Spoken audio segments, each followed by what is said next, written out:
जो ज्वर से ग्रसित है वह ज्वर कौन से हैं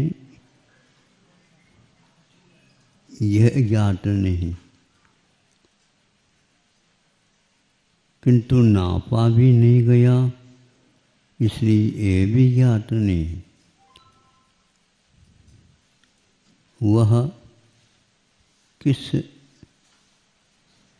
प्रकृति को लेकर के ज्वर आया है यह भी ज्ञात नहीं।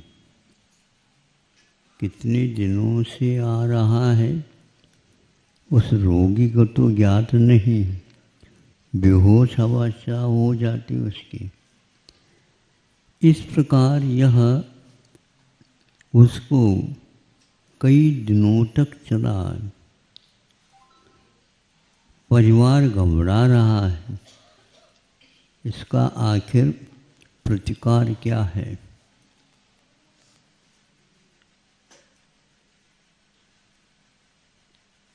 एक व्यक्ति ने कहा प्रतिकार तो है इसका,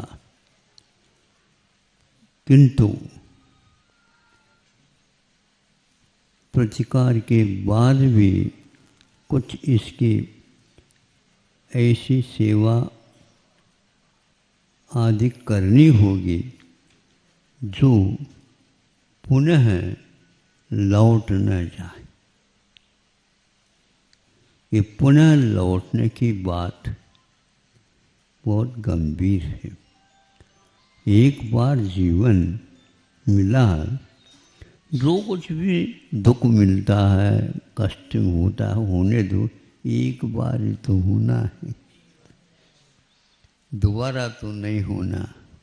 लेकिन बंधु संसार का ऐसा स्वभाव नहीं है। ये कितनी बार लौट करके आया है बुखार,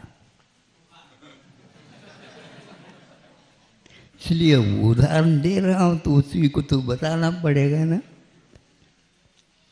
कितनी बार आया, सुबह भी आता, रुक जाता है, शाम को और आता है, फिर बाद में थोड़े और ही बाद नींद लगती है, फिर आ जाता है। यह पुनरावृत्ति एक प्रकार से बहुत भयानक। तो उस व्यक्ति को कंबल उड़वा दिया और कुछ ऐसे औषध का प्रयोग करके उसके बदन पर 10-15 मिनट नहीं हुए वह उठ करके बैठ गए। ऐसे कैसे उठ करके बैठ गए?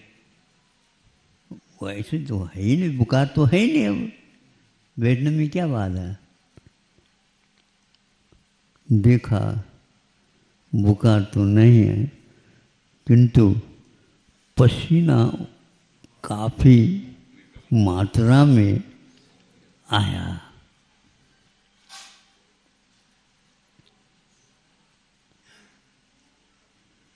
शरीर के पास या इस आत्मा के पास दो प्रकार की प्रकृतियां रहती हैं।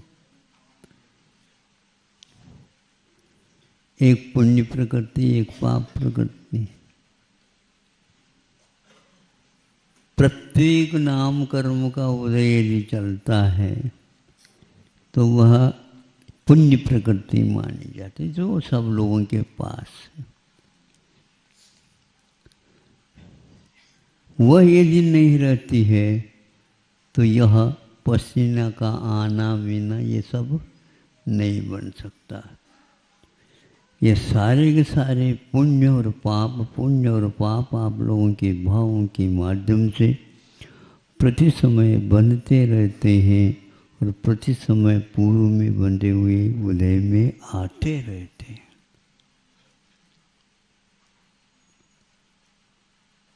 इस व्यवस्था से जो अवगत होता है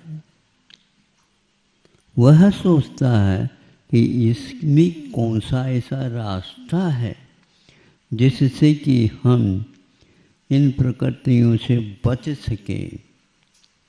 आचार्यों ने हम लोगों के ऊपर यही एक बहुत बड़ा उपकार किया। तुम घबराओगे तो काम नहीं चलने वाला। घबराता क्यों? भय प्रकृति के कारण। तो भय तो उदय में आएगा ही। क्यों नहीं? भय प्रकृति का जब उदय आएगा तो डर लगेगा। आप कह रहे हो डरने की बात नहीं है। हाँ बिल्कुल। काम यदि आपने गलत किया है इसको पहले स्वीकार कर लो। अब इसके उपरांत उसको पछाड़ना है, झाड़ना है, पछाड़ना है। उसको देखते ही कप कप आती है। कैसे पछाड़े? धैर्य से पछाड़े। धैर्य आएगा कहाँ से? भीतर आत्म तत्व है, वह भय के ऊपर आधारित नहीं। ऐसे भय करते हुए बैठेंगे तो यहाँ पर चलने वाला नहीं है। संतों ने ये कहा, ललकारा, नहीं गलती तो हुई है पक्का, लेकिन इस गलती से यदि ऊपर उठना चाहते तो कंबल ओढ़ लो। कंबल ओढ़ लो, आधा घंटा बाहरी हवा न जाए, फिर देख लो कैसा बिल्कुल एकदम हल्का शरीर हो जाएगा। और हमेशा हमेशा के लिए याद रखेंगे हम उस कंबल को, बल कम भी क्यों ना हो, किंतु कंबल का सहारा ले लिया तो वह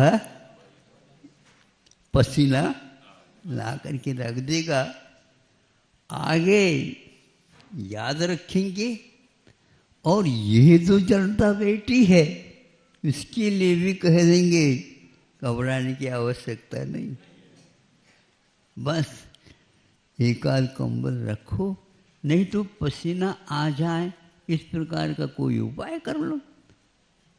कई प्रकार के उपाय हो सकते हैं, लेकिन पसीना आना चाहिए। एक बार ये कला सीख ली, जैसे डॉक्टर वैद्य लोग आपको घबराओ नहीं, घबराओ नहीं, घबराओ नहीं। नहीं तो घबराता तो हूँ नहीं, लेकिन आप बिल कितने मांगेंगे?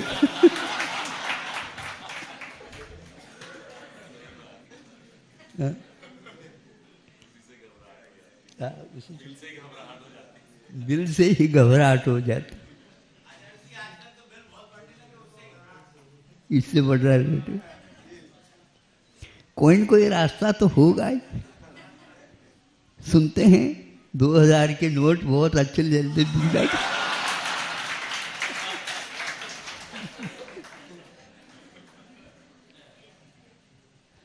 आप लोगों ने रखा क्यों?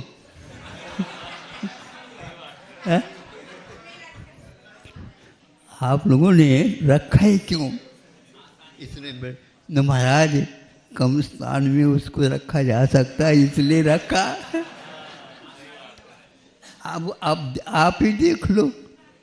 लेकिन इस समय में भी उसका उपयोग जो व्यक्ति रास्ता जानते हैं वो कर रहे हैं बढ़िया। हाँ, क्यों भैया थोड़े से खपत है क्या? हाँ, जितना चाहो उतना भेज दो।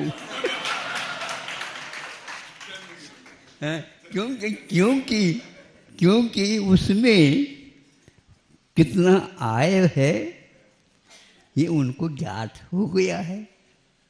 और इतना तो छूट सरकार स्वयं भी करती है, तभी तो वह वापस आने वाला है।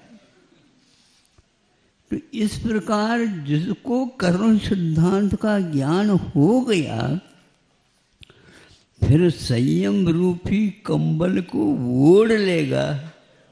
धृति कंबलावृता, धैर्य रूपी कंबल को ओढ़ने के उपरांत फिर तो न सर्दी बाहर से आएगी और न ही हवा वगैरह आएगी। फिर 1 घंटे के भीतर देख लो फिर क्या होता है। बिल्कुल, तो यह एक काम हो गया।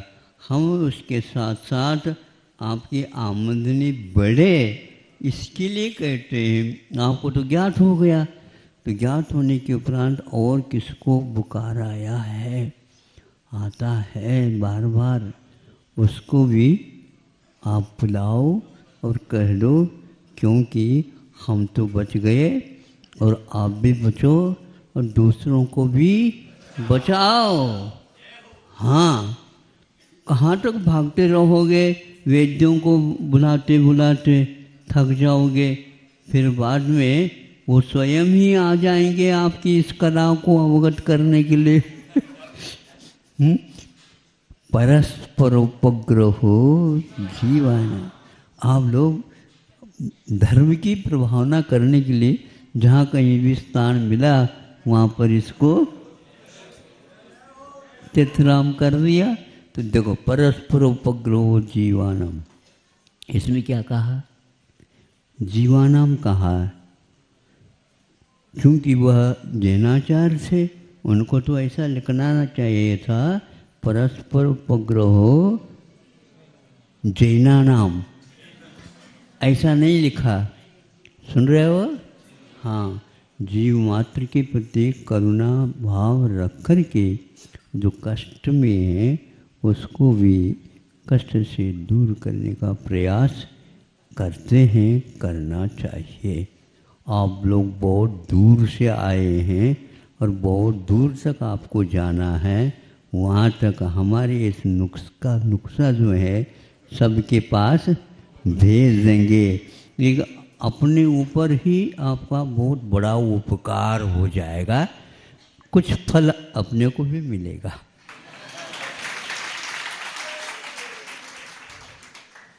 तो उस जब वह दवाई है अपने पास, उसका उपयोग तो करना ही चाहिए, करना चाहिए ना। हाँ, सही स्थान पर सही उपयोग उसका होना चाहिए। इतने सारे सारे पत्र लिखने के लिए बैठो तो कितने समय लगेगा, हाँ, और बिल भी आएगा। ये सबसे अच्छा है हमारा। रविवारी पत्रिका हमारी निकलती है, शनिवार के भी निकलती है, कभी कभी नहीं भी निकलती है, तो भी हम ये कहते हैं कि पहले जो हमने दिया है उसको उनसे आप पढ़ लेना, सुन लेना और उसका प्रचार प्रसार आप अवश्य करेंगे। इस प्रकार हमारा जी चलता है। तो आप लोगों ने सुन तो लिया ही, तो सुन लिया, बहुत अच्छे ढंग से सुना क्या नहीं? हाँ, तो कम खर्चे में और बहुत बड़ा काम ऐसा हो जाए, करना ही चाहिए। तो वह हमारा पुण्य का उदय था और धैर्य को हमने बटोरा और उसके माध्यम से इस प्रकार के आपत्तियों से दूर हम औरों को भी और स्वयं को भी कर सकते हैं। मोक्ष मार्ग में संकल्प यदि सुरक्षित रह सकता है, मन के हारे हार है, मन के जीते जी। कितनी भी उम्र क्यों ना हो, किंतु यह यदि सूत्र याद हो तो बहुतों को ऊपर उपकार हो सकता है। इसी बात को लेकर के आप लोग सोचेंगे, इतना पर्याप्त है। गर्मी का समय है, आपको भी कष्ट न हो। अहिंसा परमो धर्मः।